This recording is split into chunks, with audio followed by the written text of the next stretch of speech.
1 फरवरी 2003 दुनिया के इतिहास का ऐसा मनहूस दिन जिसने पूरी दुनिया के लोगों की आंखों में आंसू ला दिया था। इस दिन STS 107 में सवार कल्पना चावला और उनके 6 क्रू मेंबर्स के पृथ्वी पर लौटने के वक्त स्पेस शटल के साथ जलकर जान चली गई थी। लेकिन क्या आपको पता है कि इस स्पेस शटल के लॉन्च के अगले ही दिन इसे अंतरिक्ष में भेजने वाली अमेरिकी स्पेस एजेंसी नासा को इस बात का अंदाजा लग चुका था कि आगे क्या होने वाला है, लेकिन फिर भी उन्होंने अपने एस्ट्रोनॉट्स को इस बारे में जानकारी क्यों नहीं दी।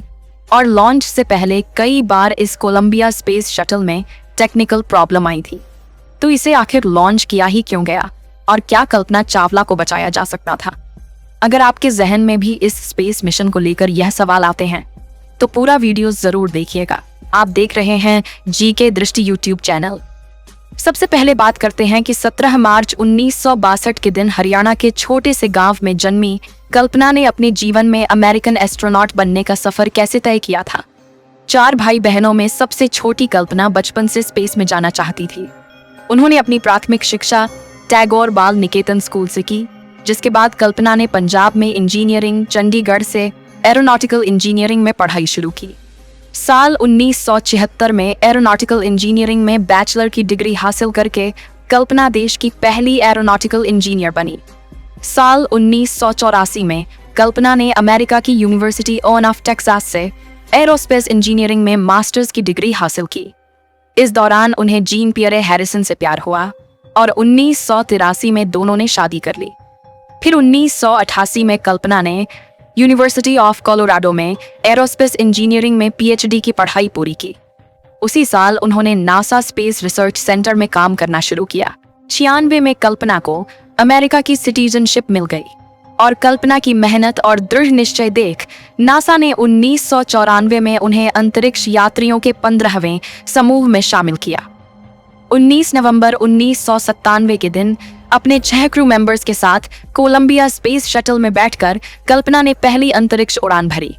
STS 87 नासा से जाने वाले इस मिशन के दौरान कल्पना ने स्पेस में 15 दिन और 16 घंटे बिताए और 5 दिसंबर 1997 के दिन इस स्पेस शटल ने धरती पर सक्सेसफुल लैंडिंग की।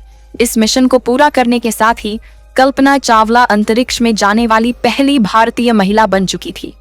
कल्पना के इस मिशन की सफलता देखते हुए 2001 में नासा ने कल्पना को एक और स्पेस मिशन के लिए चुना, जिसे STS 107 नाम दिया गया। लेकिन इस मिशन के दौरान यूज किए जाने वाले कोलंबिया स्पेस शटल में बार बार आ रही तकनीकी खराबियों की वजह से इसके लॉन्च को पूरे 18 बार पोस्टपोन किया गया था। 2 साल तक नासा ने इस शटल में आ रही अलग अलग खराबियों को ठीक किया, लेकिन नासा यह मानने को तैयार नहीं थी कि शटल स्पेस मिशन के लिए फिट है, बस वैसे बनाई जा रही थी।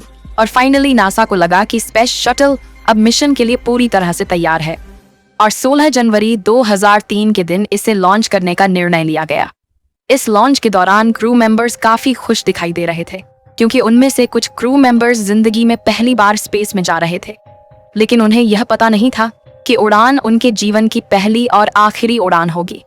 फिर भी 16 जनवरी की दोपहर को कोलंबिया स्पेस शटल ने अपने रॉकेट के साथ फ्लोरिडा के स्पेस सेंटर से अपनी 28वीं उड़ान भरी और कल्पना का स्पेस क्राफ्ट सही सलामत स्पेस में पहुंच गया, जहां उन्होंने 15 दिन 22 घंटे और 20 मिनट तक स्पेस में रहकर अपने मिशन को पूरा किया। और 1 फरवरी 2003 के दिन जब कोलंबिया स्पेस शटल अंतरिक्ष से धरती के लिए रवाना होकर तेजी से धरती के एटमॉस्फेयर में दाखिल होता है और उस पर वायुमंडल की गैस का प्रेशर और घर्षण बढ़ता है, जिससे कुछ ही सेकंड में कोलंबिया स्पेस शटल एक आग के गोले में तब्दील हो जाता है और उसके अंदर मौजूद क्रू मेंबर्स के साथ जलकर राख हो जाता है। शुरुआत में तो इस दुर्घटना के पीछे का कारण अनजाने में ही क्रू मेंबर्स की कोई गलती को माना जा रहा था, लेकिन जब इस मामले की वजह तक जाने के लिए इन्वेस्टिगेशन शुरू हुई तो ऐसा सच सामने आया जिसने लोगों के होश उड़ा दिए। इस जांच के मुताबिक जब कोलंबिया स्पेस शटल अपने रॉकेट के साथ उड़ान भर रहा था, तभी उसके एक्सटर्नल फ्यूल टैंक की बाहरी सतह पर लगाए हुए इंसुलेशन का बड़ा सा टुकड़ा करीब 800 किलोमीटर की रफ्तार से शटल के लेफ्ट विंग में फंसा रहता है, जिससे उस विंग पर लगी रन फोर्स कार्बन यानी RCC की कोटिंग में 10 इंच गहरा गड्ढा बन जाता है। लॉन्च के दौरान तो इस घटना पर किसी की नजर नहीं जाती है, हालांकि लॉन्च के दूसरे दिन नासा के inspector photo walking group division को इस घटना के बारे में पता लग चुका था, लेकिन फिर भी उन्होंने एस्ट्रोनॉट्स को इस बारे में कोई जानकारी नहीं दी। लेकिन ऐसा क्यों? क्या यह उनकी लापरवाही थी, और क्या कल्पना चावला और उनके क्रू मेंबर्स की जान बचाई जा सकती थी? लेकिन उसे समझने से पहले इसके साथ जुड़ी बेसिक टोन्स को समझना होगा।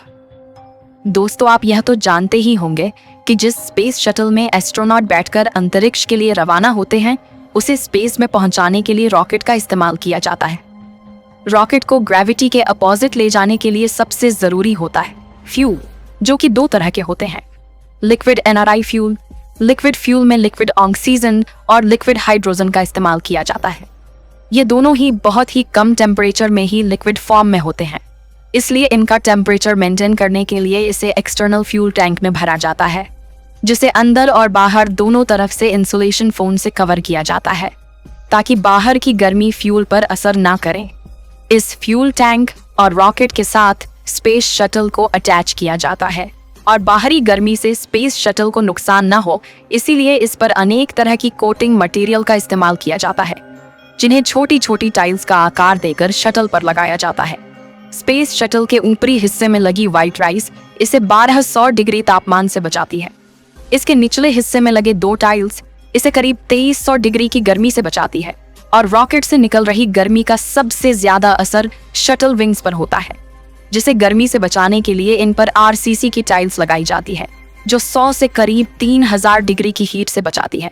और कोलंबिया स्पीड शटल के लॉन्च के दौरान हुई दुर्घटना से इसके विंग के इसी RCC पैनल में करीब 10 इंच का छेद हो जाता है। अब 1 फरवरी 2003 के दिन जब कोलंबिया स्पेस शटल में कल्पना चावला और उनका क्रू पृथ्वी के वायुमंडल में दाखिल होता है, तो घर्षण से गर्म हवा शटल के विंग में हुए इस छेद से उसके अंदरूनी सतह तक पहुंचने लगती है, जिससे हर तरफ से शटल डैमेज होने लगता है, और अचानक से शटल में सवार एस्ट्रोनॉट्स को एक खतरनाक झटका लगता है, क्योंकि शटल में ऑक्सीजन लेवल ड्रॉप होने लगता है, जिससे उन्हें सांस लेने में दिक्कत होने लगती है, और ऑक्सीजन की कमी के कारण वे सभी बेहोश हो जाते हैं। इसी दौरान शटल में हवा का भारी दबाव होने की वजह से उनके शरीर का तापमान काफी बढ़ जाता है, और शरीर में मौजूद खून उबलने लगता है, जिससे शटल के ब्लास्ट होने से पहले ही उनकी बेहोशी में ही मौत हो जाती है। जिसके कुछ देर बाद ही शटल भी एक आग के गोले में तब्दील हो जाता है और अपनी आखिरी उड़ान में जलकर राख हो जाता है। तो क्या इस घटना को वाकई में टाला जा सकता था? तो इस पर डेविड बेकर, जिन्होंने शटल प्रोग्राम में काम किया था, उनकी तैयारी के मुताबिक स्पेस शटल का तो पता नहीं, लेकिन क्रू मेंबर्स को बचाया जा सकता था।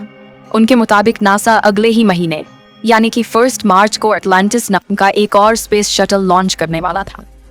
अगर नासा इस दुर्घटना को शुरू में ही सीरियसली ले लेता तो शटल की प्रिपरेशन कुछ ही हफ्तों की जगह 4 हफ्तों में फिनिश करके रेस्क्यू मिशन के लिए लॉन्च किया जा सकता था।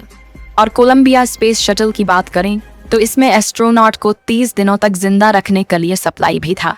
वैज्ञानिक की इन्हीं थियरी की वजह से नासा पर कई सवाल खड़े हुए थे। आखिर उन्होंने इस घटना को सीरियसली क्यों नहीं लिया? दोस्तों, हमें इस घटना से यह सीख मिलती है कि एक छोटी सी गलती वाकई बड़ी दुर्घटना में तब्दील हो सकती है। इस वीडियो में हम किसी पर इस दुर्घटना का इल्जाम नहीं लगा रहे हैं, बस इसे हमने इंटरनेट पर मौजूद जानकारियों को इकट्ठा करके प्रस्तुत किया है। दोस्तों, अगर आपको यह वीडियो पसंद आया हो तो इसे लाइक और अपने मित्रों तक शेयर करें। जानकारी से भरपूर ऐसी वीडियो देखते रहने के लिए चैनल को सब्सक्राइब जरूर करें और बेल आइकन को ऑल पर सिलेक्ट करना बिल्कुल ना भूलें। मिलते हैं किसी और नॉलेजेबल वीडियो के साथ। वीडियो को अंत तक देखने के लिए धन्यवाद।